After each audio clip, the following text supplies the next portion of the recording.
มภาพันธ์2563นะครับวันนี้เราจะมาวัดหลวงนะครับตัวนี้เป็นวัดหลวงพรหมวาทตำบลวัดหลวงอำเภอพนัสนิคมจังหวัดชลบุรีนะครับวันนี้เราจะพาไปดูข้างขาวแม่ไก่นะครับพอดีว่านี้ใส่แมสเพราะว่าเป็นช่วงเวลาทันสมัยนะครับทันสมัยในเรื่องของใส่แมสนะครับHi guys! Today we at Wat Luang Phomawat in suburb Phnak Nikom, Chonburi. We're gonna see the Lily flying fox. Just follow us. ดูข้างข้าวแม่ไก่นะคะ นู่นเห็นเต็มเลยนะเนี่ย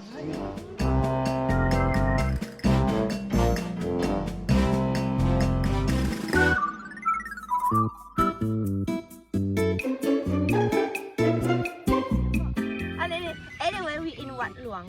in Chonburi. So we're gonna show you the Lily flying fox. You can see them, they are like hanging from a tree. This type of the bats are not harmful. They are like eating fruits. And they're here for ages, so all people around here got used to them. ครับที่คือเรามาที่วัดหลวงนะครับวัดหลวงอำเภอพนัสนิคมนะครับตรงนี้นะครับจะมีข้างคาวแม่ไก่เยอะมากนะครับเราเห็นนี่ครับข้างคาวแม่ไก่ตัวใหญ่แล้วก็อยู่ในบริเวณวัดนี้มาผมว่ามันอยู่มาเท่าที่ผมจำได้เนี่ยมันอยู่มาประมาณสัก40-50 ปีแล้วนะครับเท่าที่ผมเคยเห็นตั้งแต่วัยรุ่นจนปัจจุบันนะครับนี่ครับมันจะมีเยอะมากเลยนะครับเดี๋ยวเราจะดูไปเรื่อยๆนะครับจะพามาเดินมาดูนะครับข้างคาวแม่ไก่นะครับที่วัดหลวงอำเภอพนัสนิคมครับ My dad said they've been here since he was like teenagers, which is like 40 to 50 years ago. So they're always here.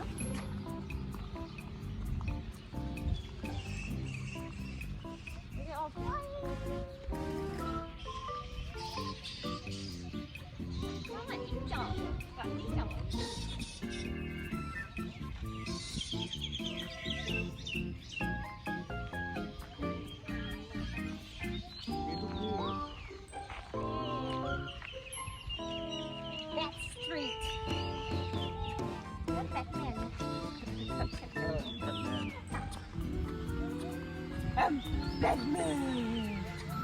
เยอะมากเลยนะครับบนต้นไม้นะครับอันนี้ก็ไม่ค่อยมีใบเราเห็นเต็มที่เลยนะครับที่มีใบมันเกาะจนใบร่วงหมดนะครับแล้วเราจะเดินเข้าไปดูเรื่อยๆนะครับข้างในนู้นนะครับ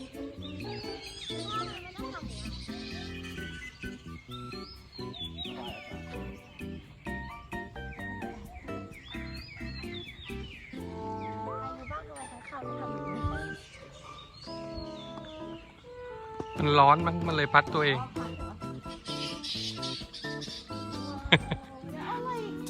They're like hanging everywhere. Smells very unique to like I don't know. It's a bit smelly.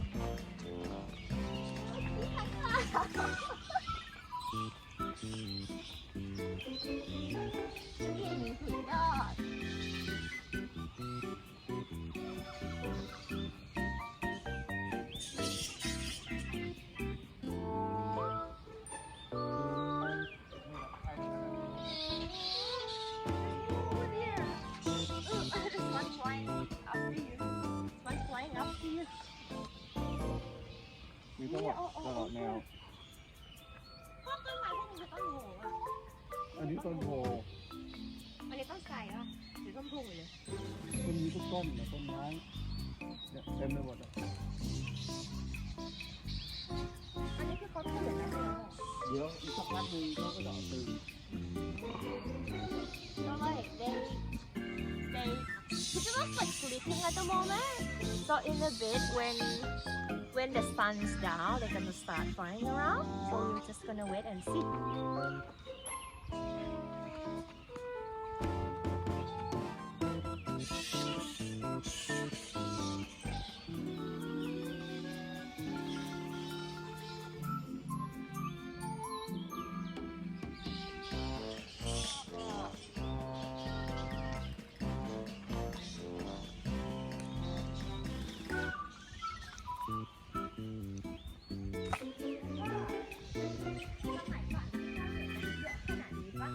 ประมาณนี้เหรอ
Today is my honor to interview พระสุทธิธรรมานุวัตรเจ้าอาวาสวัดหลวงธรรมวาสเจ้าคณะพนักนิคม If any of you guys interested to see Lily's flying fox, you're welcome to come to Wat Luang, or many Thai people call Wat Khang Khao in suburb Phanak Nikhom, Chonburi, Thailand. They are not that dangerous. They're quite kind actually, like, you know, they're flying around. They're not dangerous at all. So if any of you interested to see flying fox and to see the temple, you're welcome, any of you. ไกลขนาดไหนครับโดยประมาณ จากวัดเนี่ยที่เขาดูในเขาติดชิปขับติดชิปไปก็อำเภออะไรจันทบุรีอำเภอ มะขามเขาพิจิตรกูด เขาคิดจะกูดมะขามเนี่ยแล้วก็เลยอีกยังมีเลยอีกเลยคือเราวิ่งรถประทางมันอ้อมเรามองมันไกลแต่เวลารถนกไปมันมีทางขวางไปตรง แต่ไม่ต่ำจาก70 กิโลเมตรเป็นที่ยืนยันไม่น่าต่ำจาก70 กิโลเมตรเขาสามารถดูในโน้ตบุ๊กก็โน้ตบุ๊กตั้งแล้วติดชิปแล้วก็ดู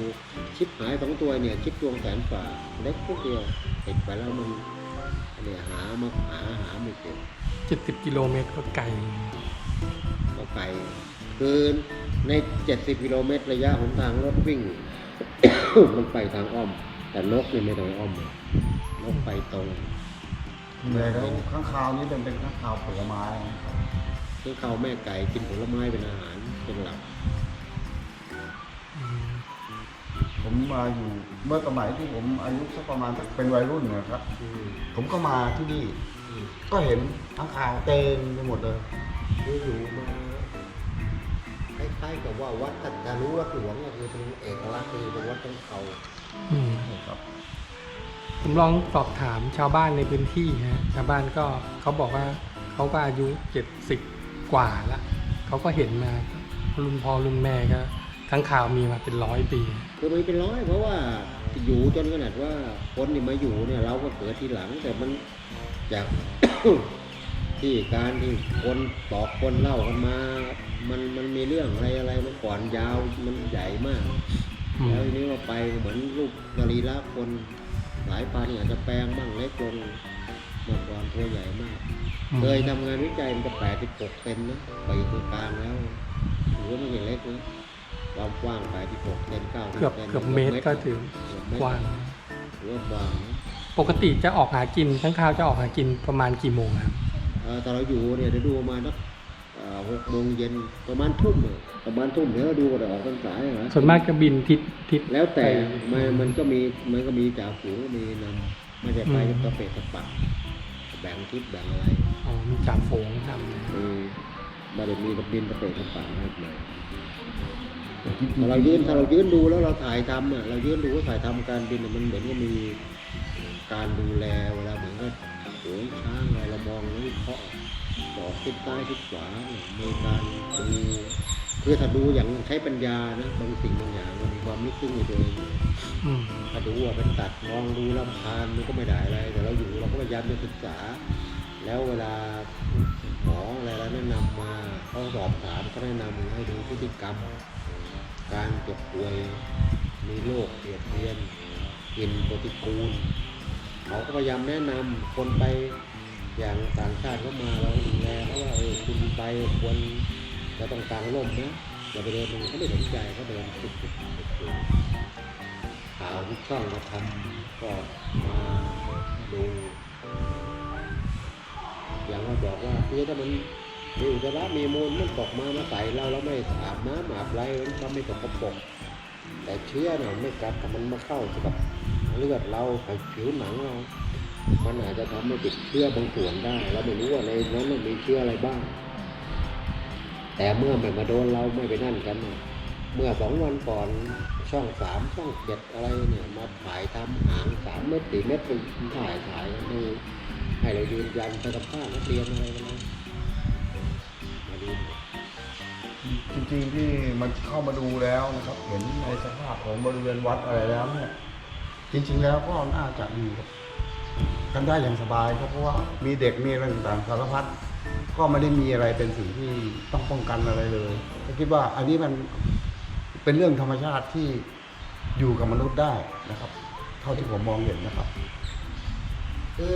เขาไปสัมภาษณ์เด็กนักเรียนครูอะไรเนี่ยเขายกมือเขาบอกว่าอยู่ปลอดภัยคือถ้ามันป่วยมีการเป็นโรคติดต่อเป็นบ้าหานำโรคมาเนี่ยเข้าใจเขาไม่อยู่ป่านนี้หรอก ครับ เพราะว่าอยู่มาเนี่ยอย่างโยมมารู้จักมาเป็นพอเริ่มโตก็รู้แล้วมีอายุเรา60-70ครับ คนได้ยินก็บอกต่อไม่ไปวัดทั้งเขาบางคนวัดหลวงไม่รู้จักวัดทั้งเขามันดังกว่าวัดอีกวัดทั้งเขาคือรู้จักวัดหลวงก็รู้จักไม่ใช่วัดทั้งเขาแต่วัดหลวงวัดทั้งเขาไหนวะ แต่ว่าเข้ามายังเข้ามาสนาม GPS เข้ามายังเข้ามาที่วัดน้อยจะมี ใช่เขาผ่านวัดน้อยก่อนแล้วก็เข้ามาแล้วก็ถึงจะเป็นวัดหลวง บ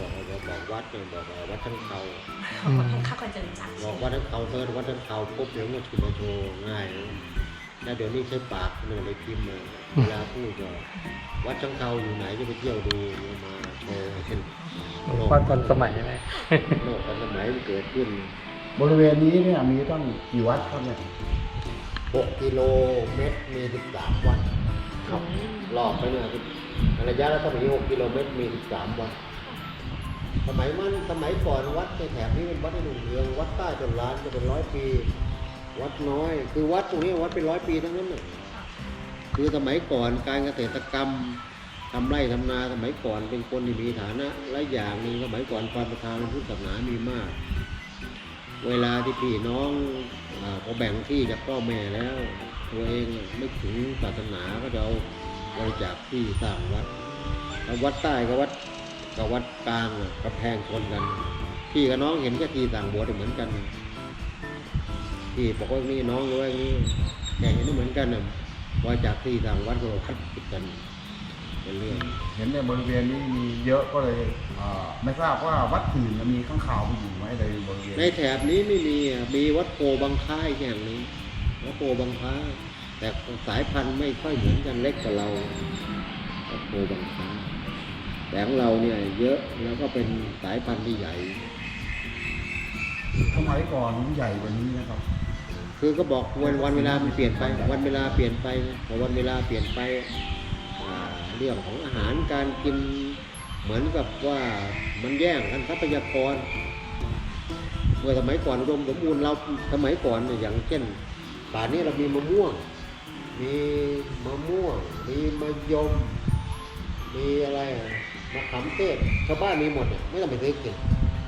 ในปัจจุบันนี้ไม่หาที่ไหนไม่มี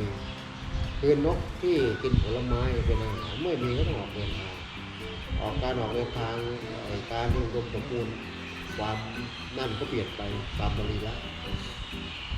เมื่อก่อนเนี้ยการที่เขาให้คำแนะนำหมอให้การแนะนำหรือว่าเขาแนะนำว่าในสายพันธุ์หรือการเป็นอยู่ของสัตว์เนี่ยก็เปลี่ยนแปลงไปตามโอกาสในงานวิจัยคือหมอแนะนำเนี่ยคือในระบบงานวิจัยเขาแนะนำว่าเป็นอย่างนี้เราก็ไม่เข้าใจเรื่องความหมายเท่าไหร่แต่เวลาเขามาคุยกันเขาแนะนำอย่างหลังหลังเป็นอย่างนี้นะอะไรอย่างนี้เราก็ฟังเวลามาเราก็พออธิบายฟังได้เราฟังเขามาอธิบายคุยฟังได้เอาไปลงบอกของเขาแม่ไก่ใหญ่สุดในโลกมันก็หลวง เอาแม่ไก่ใหญ่ที่สุดในโลก มากมีไม่รู้หมื่นไม่ถึงหรือเปล่าแต่เยอะมาก ครับขอบพระคุณหลวงพ่อมากเลยที่ให้ความรู้นะเกี่ยวกับค้างคาวหลวงพ่อมีอะไรอยากจะสื่อสารพูดคุยกับคนข้างนอกมาครับ คือเวลาที่มาดูฝากว่าเวลานักท่องเที่ยวหรือเรามีเพื่อนพ้องมาเที่ยวมาชมคือกลัวว่าจะมีโรคก็ไม่น่าเป็นห่วงถ้ากลัวมีโรคความสะอาดของภายในวัดที่มีอยู่แล้วก็โดยรวมก็มีความพร้อมหลายสิ่งหลายอย่างเราก็ดูได้ที่พักที่อะไรเนี่ยต้องการอะไรแล้วก็ที่ประชาสัมพันธ์มันต้องตื่นตกใจคือบางทีพอมีโรคแล้วคนก็บอกว่าเอาอะไรไปรับประกันอะไรเนี่ยคือเราก็ดูว่าเราไม่เจอปัญหาเนี่ยเป็นครั้งแรกเราเจอไข้หวัดนกอะไรมาแล้วทีนี้เมื่อมีการไปลงข่าวว่าเป็นที่แพร่พันธุ์ถามว่าเขาไม่ยืนยันสรุปแล้วเราพูดตัวเราก็ไม่เป็นสองงานวิจัยเนี่ยเราต้องถามงานวิจัยเขาแพทย์เขาเก่งกว่าเรางานวิจัยเขาตัวยืนยันว่าไม่ควรไปสุ่มเสี่ยงอะไรเนี่ยงานวิจัยก็ไม่ยืนยันถ้าเป็นที่สุ่มเสี่ยงเขาคงไม่เอาไว้ใช่ไหมครับเราต้องคิดแบบนี้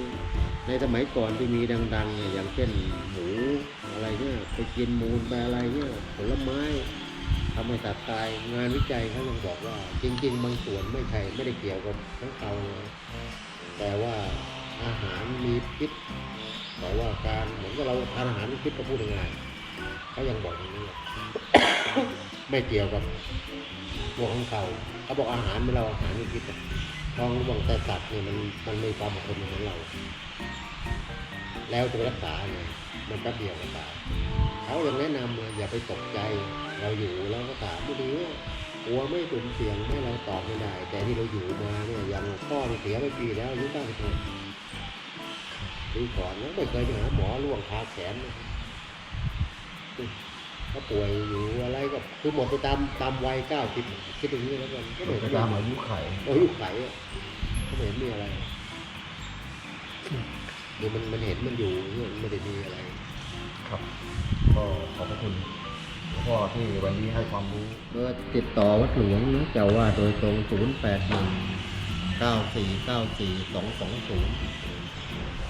มีอะไรสามารถติดต่อได้เวลามีชักชวนเพื่อนมาหรือมาติดต่อมาดู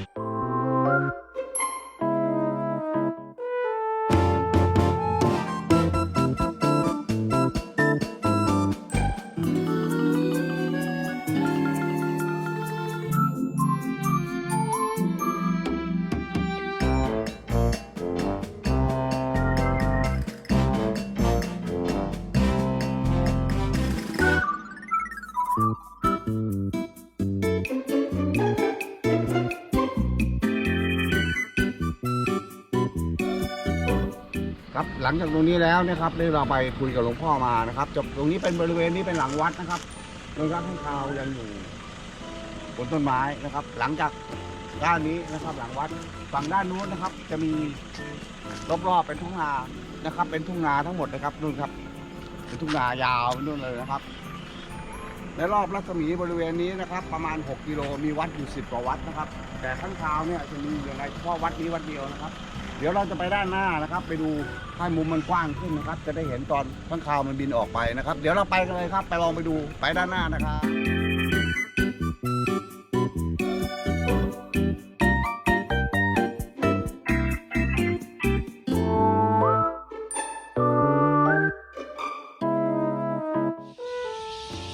ข้างคาวแม่ไก่นะเราจะได้ยินเสียงร้องนะกำลังใกล้จะออกหากินนะเสียงดังบินกังวลมากเลยนะครับใกล้ละเตรียมจะออกหากินนะ